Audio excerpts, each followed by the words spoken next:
Friends, இப்ப பாருங்க milk mat வச்சு எப்படி ரவா லட் பண்றதுன்னு சொல்றேன். இதுக்கு மில்க் மேட் எடுத்துக்கலாம், இந்த அமுலோட மிட்டாய் மிட்டைங்கிறது எடுத்துக்கலாம். ரெண்டும் ஒண்ணுதான். பட் மிட்டாய் மிட்டை பாத்தீங்கன்னா மில்க் மேட்டை விடவே கொஞ்சம் கிராம்ஸ் அதிகமா வருது. சோ இப்ப இதை வச்சு எப்படி பண்றதுன்னு பாக்கலாம். ஃபர்ஸ்ட் வந்து பாத்தீங்கன்னா நெய் எவ்வளவுன்னு நான் சொல்லிக்கிறேன். ஃபர்ஸ்ட் வந்து நெய் வந்து 1 டேபிள் ஸ்பூன் எடுத்துக்கிறேன்.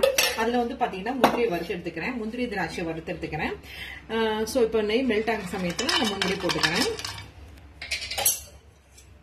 சோ முந்திரி மட்டும் நல்லா வந்து கோல்டன் கலர் வரைக்கும் வறுத்து எடுத்துட்டு இதே இதுல பேன்ல வந்து திரும்ப ஒரு டேபிள் ஸ்பூன் நெய் விட்டு நான் வந்து ரவையை வறுக்க. இப்ப பாருங்க நல்லா இது வந்து ஃப்ரை ஆகி வந்துருச்சு. சோ இதை வந்து இப்போ ஒரு பிளேட்ல மாத்திக்கிறேன். இதே இதுல வந்து நான் ரவையும் வறுத்து எடுக்க போறேன். என்னன்னு பாத்தீங்கன்னா இந்த கேஷ்யூ நட்டு பொடி பொடியா இருக்கிறது தான். ரொம்ப சின்னதா என் பொண்ணு கட் பண்ணிட்டா, அதான் வேற ஒன்றும் இல்ல. சோ இப்ப பாத்தீங்கன்னா திரும்ப ஒரு டேபிள் ஸ்பூன் நெய் விட்டுருக்கேன். இதுல பாத்தீங்கன்னா ரவையை வறுத்து எடுத்துக்கலாம். ரவையை போட்ட உடனே இதை வந்து மிக்ஸ் பண்ணி விட்டுக்கோங்க, இல்லைன்னா கெட்டியாயிடும். ரவையும் பாத்தீங்கன்னா ஒரு 2 to 3 நிமிஷம் நல்லா வந்து இந்த இது போற வரைக்கும் கோல்டன் கலர் வர வரைக்கும் முன்னாடியே நம்ம வந்து வறுத்து எடுத்துக்கணும். இது பக்கத்துலயே நின்று நம்ம ரவா லட்டு செய்வோம் இல்லைங்களா, அதே மாதிரிதான் மில்க் மேட் பண்றேன். சோ இது பாத்தீங்கன்னா ஒரு 2 to 3 நிமிஷம் வறுத்து எடுத்தீங்கன்னா போதும், கரெக்டா இருக்கும். ஒரு டம்ளர் ரவைக்கு நான் எவ்வளவு மில்க் மேட் ஆட் பண்றேன்னு காட்டுறேன். இதுக்கு பாத்தீங்கன்னா ஃபர்ஸ்ட் நீங்க கம்மியாவே ஆட் பண்ணிக்கோங்க. இப்ப பாத்தீங்கன்னா ஒரு சர்க்கரையை ஆட் பண்ணாம ஒரு 1/2 டம்ளர் அளவுக்கு வந்து நான் மில்க் மேட் ஆட் பண்றேன். இது மட்டும்தான் நான் போட்டு மிக்ஸ் பண்ண போறேன். இதை போட்டுட்டு ஆஸ் யூஷுவல் பாத்தீங்கன்னா எடுத்து வச்சிருங்க. இந்த கேஷ்யூ நட்டையும் போட்டு இதை நல்லா மிக்ஸ் பண்ணி உருண்டை பண்ண போறேன். இவ்வளவுதாங்க. இது ரொம்ப ஈஸியா பண்ணலாம். நீங்க புதுசா ஸ்வீட் ட்ரை பண்ற மாதிரி இருந்துச்சுன்னா கூட இதை நீங்க ட்ரை பண்ணி பாருங்களேன், ரொம்ப நல்லா இருக்கும்.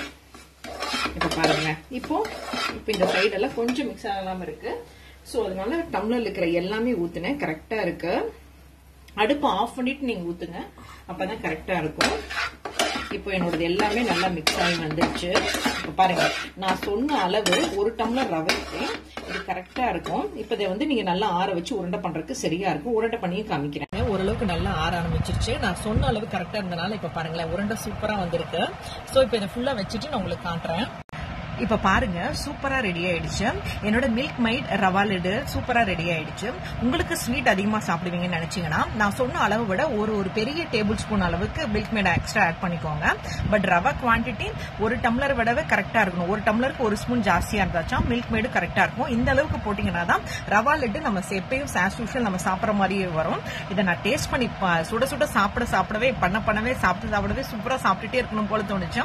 செம எம்மியா இருந்ததுங்க.